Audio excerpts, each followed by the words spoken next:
అట్లా మనకి అన్న క్యాంటీన్లు స్టార్ట్ చేశారు. 100 క్యాంటీన్లు స్టార్ట్ అయినాయి, మిగతా కూడా త్వరలో స్టార్ట్ అవుతాయి. అట్లాగే పంచాయతీలకు ఇదివరకు 5 ఏళ్ళు అసలు డబ్బులు ఇవ్వాల, రైతులకు ఇవ్వాల్సిన డబ్బులు ఇవ్వాల. రైతులు ధాన్యం తీసుకున్నా కానీ డబ్బులు ఇవ్వకపోతే మొన్న 1674 కోట్లు ముఖ్యమంత్రి గారు మరి ఇన్ని ఇబ్బందులు, రైతులు మరి వాళ్ళు వ్యవసాయం చేసుకోవాలి కాబట్టి వెంటనే ఆ డబ్బులు కూడా రిలీజ్ చేయడం జరిగింది. అట్లాగే రోడ్లు వేసుకోవడానికి గ్రామాల్లో ఇవాళ పవన్ కళ్యాణ్ గారు మనకి ఉప ముఖ్యమంత్రిగా ఉన్నారు. వారు ఈ పంచాయతీరాజ్ అన్ని కూడా వారే చూస్తారు. వారు గ్రామ సభలు కూడా పెట్టి, ఎందుకంటే మనకి ఎన్ఆర్జీఎస్ ఉండదు టౌన్ లో, ఇదంతా కూడా అర్బన్ ఏరియా వస్తుంది కదా, అర్బన్ లో వేరే నిధులు వస్తాయి. ఆ నిధులు కేంద్ర ప్రభుత్వం నుంచి డైరెక్ట్ గా వచ్చాయి.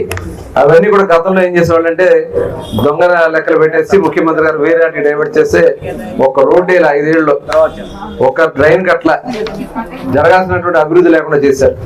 మరి ఇవాళ మళ్ళీ అవన్నీ వస్తున్నాయి. మొన్ననే మనకి మన మున్సిపాలిటీకి కమిషనర్ గారు ఎంత వచ్చినాయి, ఎప్పుడన్నా వచ్చినాయి?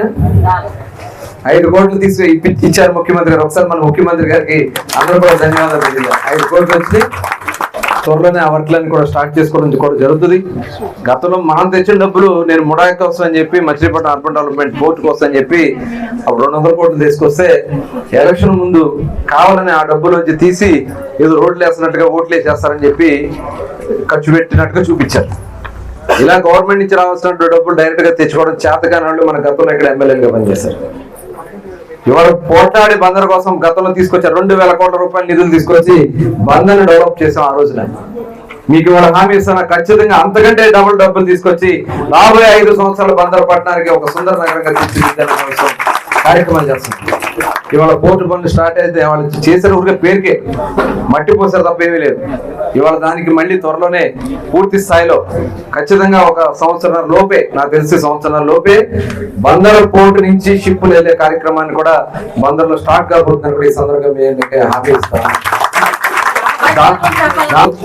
ఇవాళ బీపీసీఎల్ మనకి బీపీసీఎల్ వాళ్ళు కూడా భారత్ పెట్రోలియం కార్పొరేషన్ లిమిటెడ్ అనే సంస్థ వాళ్ళు దాదాపు 60,000 కోట్ల పెట్టుబడి పెట్టాలని వస్తా ఉన్నారు.